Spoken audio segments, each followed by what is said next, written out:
Hello guys, welcome है आपका मेरे blog Deepali and mom and बेटी ब्लॉग, जिसमें कि मैं हमेशा लेकर आती हूँ बच्चों से रिलेटेड बातें और अपने बारे में। आज मैं आपके लिए एक टॉपिक लेके आई हूँ कि अक्सर हमने देखा है कि छोटे बहन भाइयों की लड़ाइयाँ बहुत होती हैं, बहुत ज़्यादा होती हैं। जैसे मेरी बेटी भी अभी 9 ईयर ओल्ड है और 4 ईयर का मेरा बेटा है, तो बहुत लड़ाइयाँ होती हैं। तो आज हम इसी बारे में बात करने वाले हैं कि कैसे हम एक अच्छे माँ बाप हो के उन बच्चों की लड़ाई को सॉर्ट आउट कर सकें। तो चलिए देखते हैं। सबसे पहला क्या होता है कि हम अगर छोटी मोटी लड़ाइयाँ भी होती हैं ना, तो हम उन बच्चों को बीच में पड़ जाते हैं, तो उनको खुद से हैंडल करना आते। क्योंकि क्या होता है ना, अब जैसे आप स्कूल में देखते हो, आप स्कूल में तो नहीं जाते हो, छोटे छोटे बच्चों की वहाँ पर भी लड़ाइयाँ होती हैं। तो वो जब तक आप उनको खुद से टैकल नहीं करने दोगे, तो आप क्या होगा, वो बीच में पढ़ते रहोगे तो वो आप पे डिपेंड हो जाएंगे और आपके पास बार बार शिकायत करने आएंगे। प्लीज़ कोशिश करें, अगर छोटी मोटी उनकी लड़ाई है तो उनको इग्नोर कर दें, ठीक है, वो अपने आप टैकल कर लेते हैं। उनको टाइम दें, देखना वो खुद ही सॉल्व हो जाएगा और वो मिलजुल कर बात करेंगे। दूसरा पॉइंट आता है, अगर लड़ाई ज़्यादा बढ़ जाए, मतलब अगर लड़ाई हाथ पैर उठाने पे आ जाए, जैसे वो थप्पड़ मार दिया है या उन्होंने गाली बक दी है किसी बच्चे ने, तो उस कंडीशन में आपको क्या करना है। उस कंडीशन में आपको, जैसे कि हम अक्सर देखते हैं, हम अपने बड़े बच्चे को ज़्यादा डांटते हैं। क्या बोलते हैं कि बेटा आप बड़े हो तो आप कॉम्प्रोमाइज़ कर लो, ये बहुत छोटा है।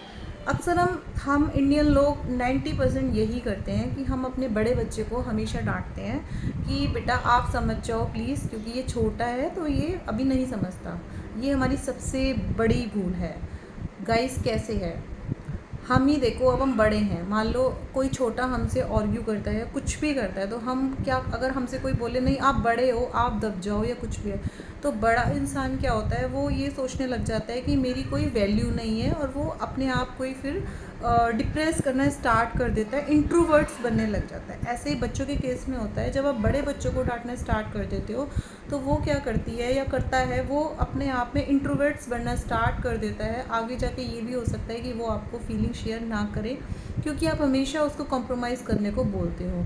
तो प्लीज़ गाइस, कोशिश ये करें कि छोटे बच्चे को उसके सामने डांटें कि देखो ये आपकी बड़ी दीदी या बड़ा भाई है और आपको ऐसा नहीं करना चाहिए था, से सॉरी टू हर और हिम, ठीक है। उसके बाद फिर अकेले में जाके आप उस बड़े बच्चे को भी समझाएं कि बेटा ये आपकी गलत बात थी, क्योंकि वो आपका छोटा या छोटी बहन थी, आपको ये दे देना चाहिए था।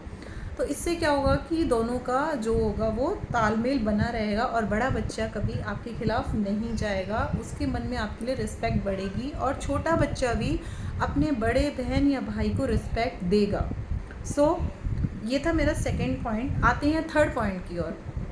जब भी उन दोनों की लड़ाई हो तो आप क्या करें, आप एक दो गुल्लक बना लें घर पे, जैसे एक पेरेंट्स की नाम की और एक बच्चों के नाम की, ठीक है। उस गुल्लक में आप हर हफ्ते पैसे डालते जाएं। जैसे मान लो आपका डेली का है कि मान लो पेरेंट्स ने, अच्छा अब क्या होता है, बच्चे कुछ गलती करते हैं, तो आपको क्या करना है, जब वो बच्चे गलती करें आप उस गलती को उनको दिखाओ, देखो बेटा आज आपने ये गलती करी है, तो उनकी गुल्लक में से वो रुपए आप लेकर आप अपनी पेरेंट्स की गुल्लक में डाल दो। उनसे क्या होगा, उन्हें रियलाइज़ होगा कि हमारी गुल्लक के पैसे उस गुल्लक में जा रहे हैं। लेकिन अगर वो कोई अच्छा काम करते हैं तो आप अपनी गुल्लक में से उस पैसे को निकाल के उनकी में डाल दो। हर वीक ये काम करो। वीक के एंड में आप उसको एनालाइज करो और देखो कि देखो बेटा आपने इतने रुपए की मतलब अच्छी इनकम कमाई है या जो भी है, मतलब ये आपकी वीकली आपका रिवॉर्ड है सॉरी, उसको उन बच्चों पे यूटिलाइज़ करो कि ये आपका रिवॉर्ड है, आपको जो इसको लेना है आप हम उसको आपको दिलाएंगे। उससे क्या होगा, बच्चों के अंदर क्या होगा, ये होगा नहीं नहीं नहीं हमारी गलती नहीं थी तो हमें रिवॉर्ड मिल रहा है। इवन अगर हमारी गलती है तो मम्मी पापा क्या करेंगे ना, हम दोनों से हमारी गुल्लक के पैसे ले लेंगे, तो वो दोनों आपस में एडजस्ट होना सीखेंगे। वो आपस में बोलेंगे नहीं नहीं भाई और नहीं नहीं बहन ऐसा नहीं करते हैं, हम लोग अपनी गुल्लक ना संभाल के रखेंगे, जिससे कि हमारे जो पैसे हैं वो इकट्ठे हों, हमें रिवॉर्ड मिले, मम्मी पापा से रिवॉर्ड मिलना ज़्यादा ज़रूरी है। तो वो आपस में ही अपनी प्रॉब्लम्स को या अपनी लड़ाई को धीरे धीरे सॉर्ट आउट करने लग जाएंगे। गाइस, इसको भी ध्यान में रखें। नेक्स्ट पॉइंट की तरफ बढ़ते हैं गाइस। नेक्स्ट पॉइंट होता है, हम जब भी दोनों की लड़ाइयाँ होती हैं तो हम जिसकी गलती ज़्यादा होती है हम उसको ज़्यादा पनिशमेंट दे देते हैं और जिसकी गलती नहीं होती उसको हम कुछ नहीं बोलते हैं। तो आपको क्या करना है गाइस, आपको दोनों बच्चों को समान डांटना है। जैसे मान लो कोई चीज़, अब दोनों उसमें इन्वॉल्व थे, मान लो कोई चीज़ थी घर की, वो टूट गई या कुछ भी था, उन्होंने कुछ गड़बड़ करी, तो वो ऑब्वियसली बोलेगा ये भाई ने किया है या बहन ने किया है। हम क्या करते हैं, भाई को बुलाते हैं, जो भाई की गलती होती है भाई को डांट देते हैं, या बहन की गलती होती है बहन को डांट देते हैं। लेकिन या बहन बहन की भी लड़ाई होती है, जिस बच्चे की लड़ाई होती है, आपको क्या करना है, आपको दोनों को डांटना है कि आपने अगर ये फोड़ा है या ये कोई भी कांच का बर्तन तोड़ा है, आपने कोई भी गलती करी है जिसके लिए वो दोनों लड़ रहे हैं कि इसने किया या उसने किया है, आप क्या करेंगे उस टाइम पर सेम पनिशमेंट दोनों को देंगे कि आप दोनों इसके अंदर इन्वॉल्व थे, तो ये आप दोनों की रिस्पॉन्सिबिलिटी बनती है कि पनिशमेंट दोनों को मिलनी चाहिए। अब आप क्या होगा उससे, क्या होगा उससे, ये होगा जब सेम ही पनिशमेंट दोनों को मिलेगी, अब वो सोचेंगे कि अब अगली बार क्या होगा, मान लो वो कोई गलती करते हैं, अब आपके पास वो आने वाले हैं कंप्लेन देने के लिए कि मम्मा मम्मा या पापा पापा इसने ये गलती करी है, आप इसको डांटो या मेरी गलती नहीं है। वो आपस में ही सोचेंगे यार दीदी या भाई ऐसा है, अगर हम मम्मी पापा के पास जाएंगे ना तो वो हमें सेम ही पनिशमेंट देने वाले हैं। तो हम क्या करते हैं ना, खुद ही इसको सॉल्व कर लेते हैं, मतलब हम लोग लड़ाई नहीं करते हैं, वरना मम्मी या पापा हमें डांटेंगे या हम लोगों को सेम ही पनिशमेंट मिलेगी, इससे तो बेटर है हम इसको सॉल्व कर लेते। तो वो आपस में नेक्स्ट टाइम आपके पास आने से पहले 10 बार सोचेंगे और ख़ुद ही उसको सॉल्व कर लेंगे। इससे क्या होगा कि दोनों को एक दूसरे के लिए रिस्पेक्ट भी मिलेगी और एक दूसरे के बीच में उनका जो तालमेल है वो बहुत अच्छा बैठेगा और आपको उनके बीच में जाने की ज़रूरत ही नहीं पड़ेगी।